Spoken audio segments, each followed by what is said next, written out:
A stamp is so tiny, yet it must be concentrated and tightly packed with meaning. In a way, it's got to be a bit like looking at the world through the wrong end of a telescope. The designer is working with a far smaller space than with anything else he does, barely a square inch. It's got to be interesting and to hold your attention, and yet it hasn't got to be so tightly packed that it looks crowded or muddled. You need to find a solution so simple that it looks as if it might have been done in 5 minutes. The whole design process is rather like a jigsaw. You've got all the bits in your mind, and gradually you fit them all together. Some parts fall together more easily than others. My thoughts are a bit muddled at first, just as the parts of a jigsaw are muddled, but I'm sorting myself out right the way along to the end. Before I was asked to design the new definitive issue, I had not been very interested in stamps, but now I began to look at them rather more critically. I think it is generally accepted, at least by connoisseurs, that the penny black is probably the finest stamp ever designed, and I decided to create the same kind of effect, that is, with a light image on a dark background. British stamp designs have always mirrored the taste of the age, from the simple portrait of the young Queen Victoria through years of elaboration and ornament.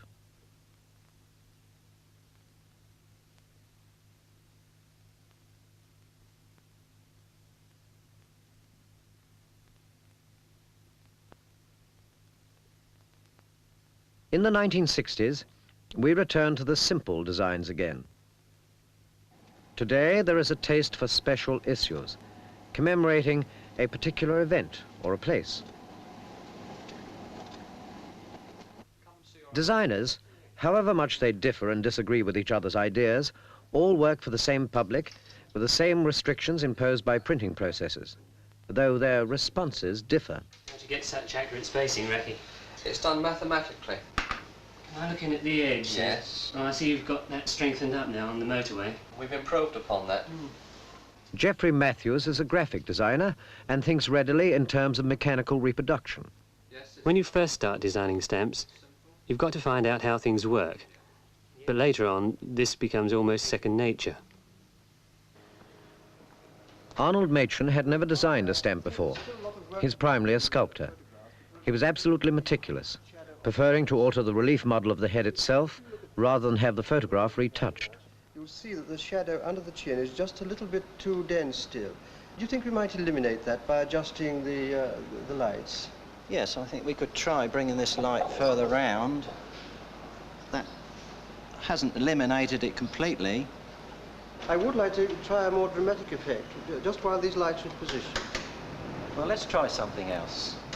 Now, what do you think of that? Yes, could we try another one, please? Yes. Right. That's very nice, except for that shadow, which is, I think, is just a little bit too dark. What do you feel about it? Yes, I agree. That's better. Yes, that softer lighting is much better. Yes. I think we might get some photographs from that. Filtration-wise, and only needed a minimum of retouching to keep this detail. The less the better, isn't it? David Gentleman is an artist and an illustrator. His Concorde stamp designs are typical of his elegant line. They're very simple this time. Does that make your job any easier? Not for this particular operation, but from a machine point of view, registration and colour, of course, it'll make a world of difference. What, so you can slip it a little sideways and nothing will show? Show. It's always a bit of an ordeal for a designer to go and look at a printing works. The presses are so enormous, and everything seems irrevocable at that point. I used to worry a bit about it at first, but in the long run, the technical problems, once you get used to them, are no worse than the other ones that designers have to solve all the time. For the artist, the thinking behind the design is as troubled, as detailed, as if he were working on a large canvas.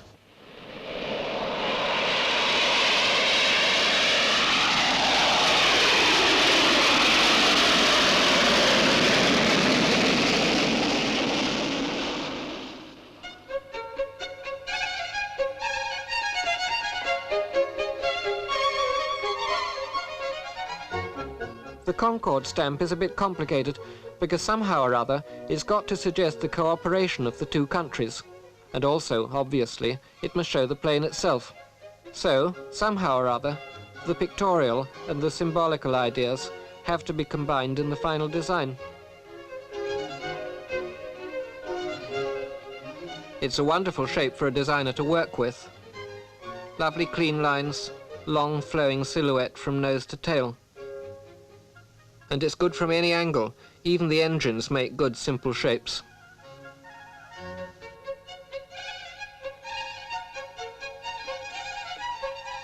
You can trace it in one long curve from the nose to the tip of the tail.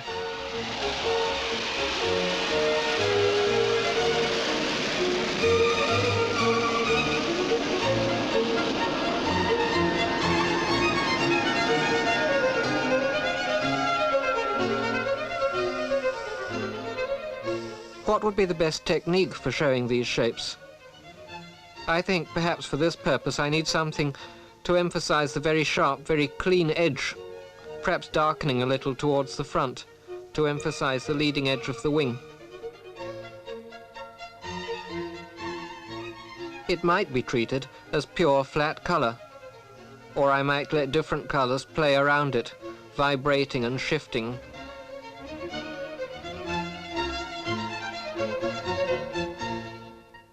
How can one suggest speed on a tiny stamp?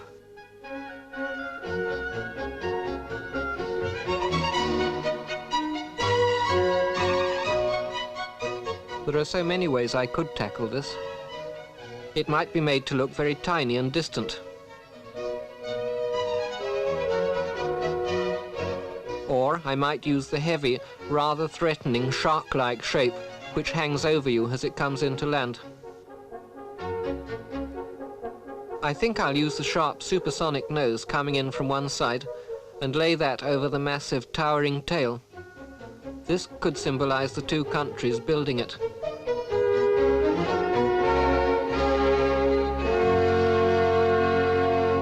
I wonder what would be the best way of setting about the technical side, the actual way to get the shapes onto paper.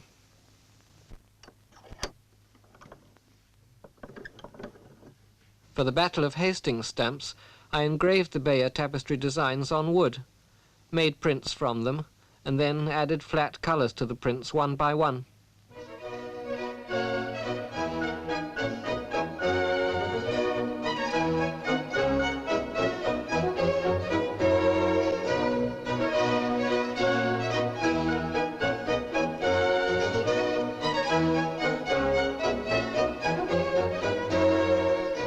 On the other hand, the footballer stamp was purely photographic. I got a photographer to get two friends who play football and told him the precise shots I wanted.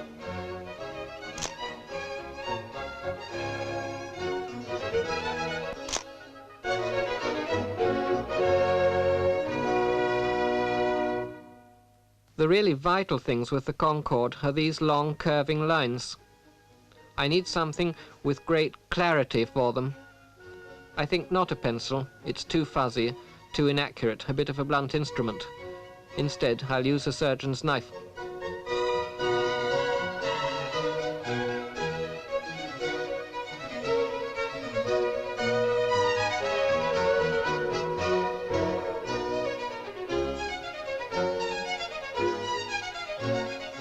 What strikes one about a real plane are its fussy little details: wheels, rivets, flaps, aerials, doors. When these are reduced to stamp size, they become trivial distractions. You've really got to cut them right out.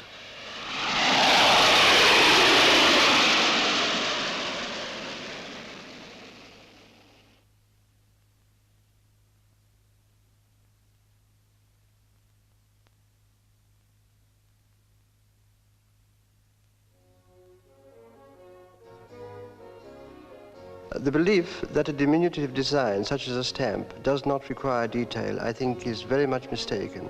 In fact, I would say that the reverse is true. If one thinks of miniatures, the finest are very detailed indeed, and I think more interesting and more beautiful because of it.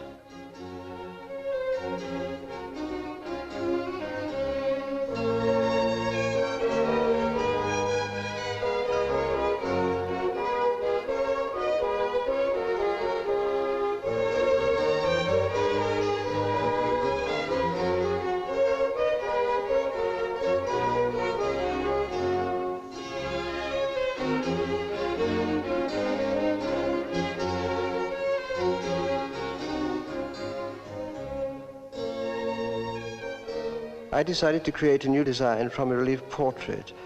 I already had many studies which I had made when I designed the new decimal coinage.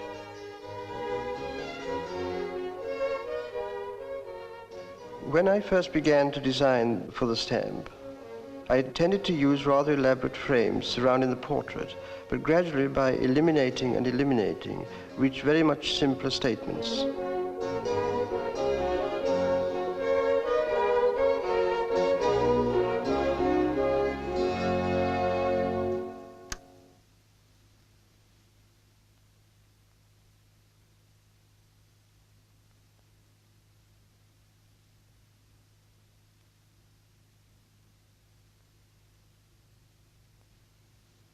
I start drawing actual stamp size, usually in pencil, and keeping to black and white, just to work the general shape of things out.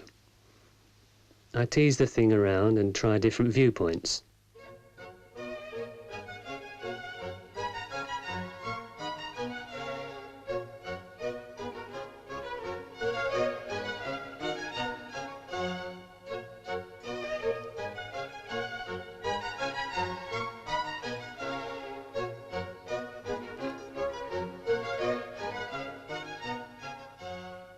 What I usually do, in fact, is simply put a thin piece of paper on top of my previous sketches and work over these and make my alterations and adjustments.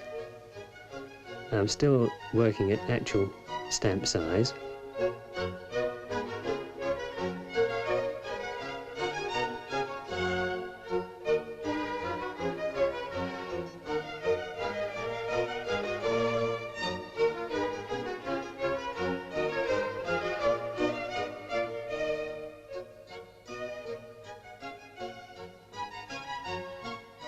And then when I'm reasonably satisfied with a particular design, I enlarge this and really repeat the process by building up the drawing, working with overlays until I'm finally satisfied with the result.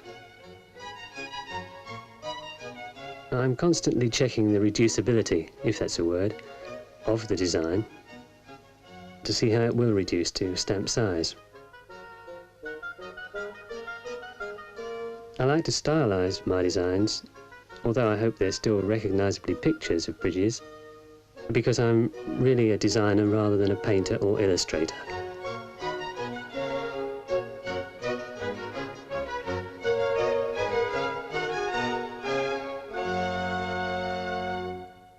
Because I am a sculptor, it was simple for me to work on the basis of a cameo, rather like the early Wedgwood.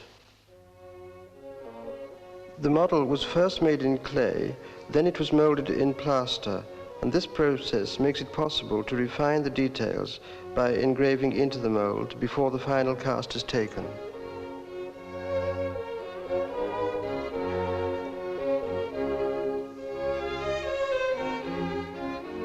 I do a lot of work both ways, both on the mold and the cast, and if I'm not satisfied, I can remold and start the whole process again.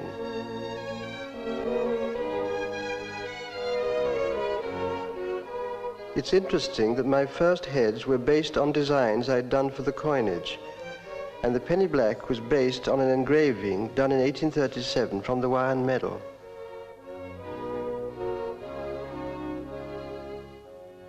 The design certainly has a great deal in common with the first stamp. Even the diadem is the same.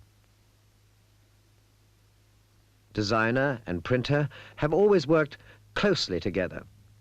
They had to find ways of preventing forgeries. Elaborate backgrounds similar to those used on banknotes were traced. Experiments were made to find a cancellation mark that couldn't be erased. Inks were mixed and mixed again for colors that wouldn't bleed or fade.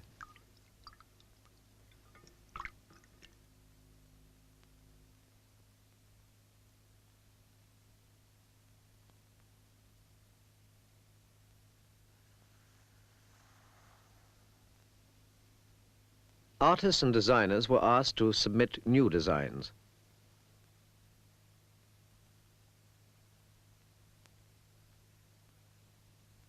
Finally, specific laws were laid down, and these laws still apply today, nearly 100 years later. The size of the British stamp was fixed, the same as it is today for an ordinary issue. The monarch's head must be an integral part of the design, partly because a familiar portrait makes forgery much more difficult.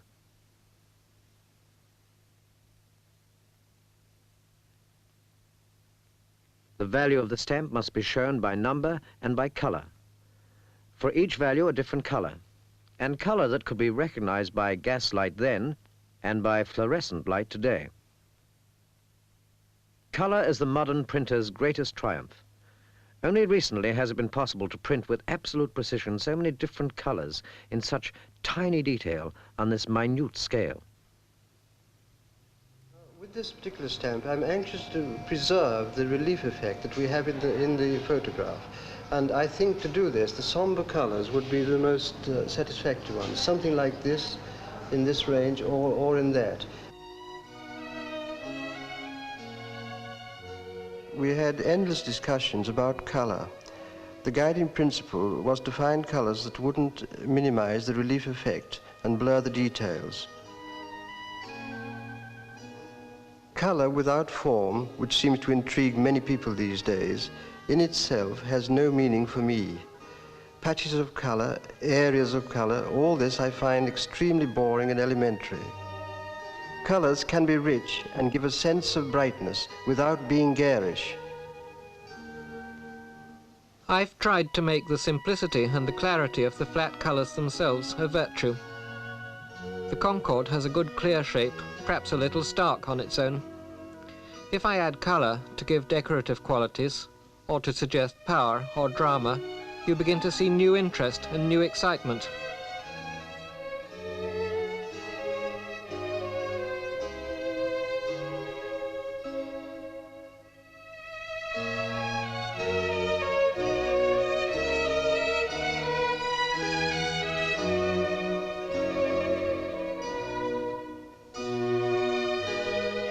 While I've been working in black and white, I've been thinking about the colours, although I haven't definitely decided.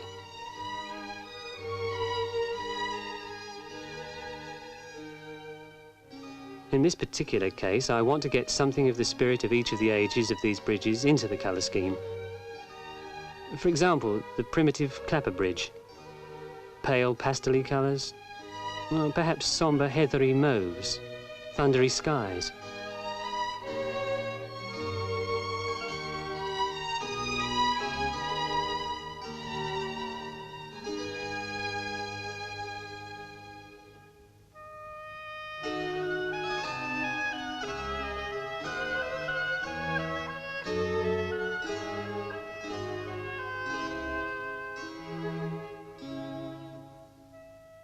I want to get a cold, prehistoric feeling. After all, the bridge itself is rather like a monster wading across the river.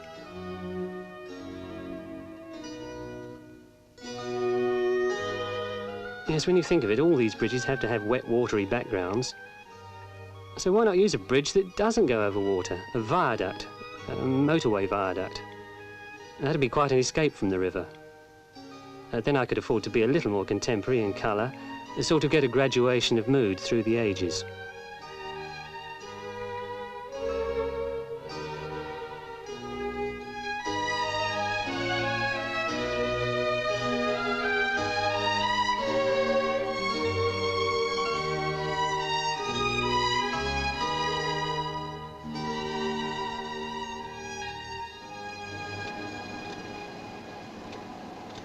The first colour essays of any new issue are very exciting for everyone concerned.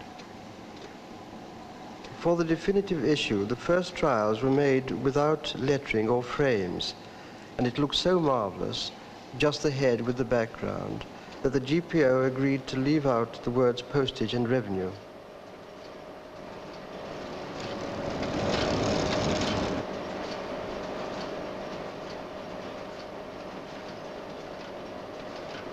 I suppose one of the biggest kicks the graphic designer can have is seeing his work reproduced, especially when it's a stamp and he knows it's going all over the world. We come in for a good deal of criticism from the public, and this is really a good thing, for it means at least that people are interested.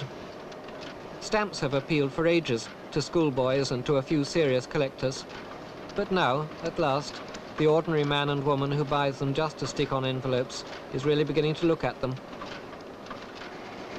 I wonder what Rowland Hill, the founder of the Penny Post, would have to say about stamp design today.